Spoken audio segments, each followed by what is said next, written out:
балам, сени кыз боюнча алып барып күйөөгө беришибиз керек биз. Сен деген мундайсың деп эле баягы кыйкырып сүйлөм, мындай эмоционально сүйлөп атам да, деп атсам эле бир маалда эле мен кыз эмесмин эже деп эле ыйлап баштады. Анда дегенде ай сен эмне деп атасың? Эмне деп атасың сен? Сен араң эле 15-тесиң да эмне деп атасың?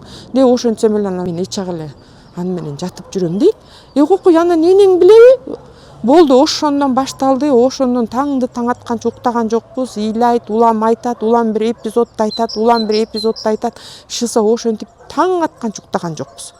Ошо анан аябай жаман болдум. Жаман болгон эртеси күнү энесине чыктым. Энесине чыккандан энесине айттым. Ай, ушундай болгон турбайбы дедим. Бул окуя көрсө мурун эле болуптур да, 1,5 жыл мурун элечи. Анан сен деген ошо мага айтканда ошо күйөөм 18 жашар бир кыз менен мени измена кылып атат эже деп, анан сен эми үйүңдү бүтүр, измена кылган эркектердин баарына өчөшсөк оокаттын баары калат талаада биздики. Бала бакыра деген бар, үй деген бар дедим да. Менчи эми өчөшпөй оокатыңды кыла бер, кыздарыңды бага бер. Келсе келет, келбесе кете берсин ошондон ары. Деп ошентсем эле анан макул болуп унчукпай калган.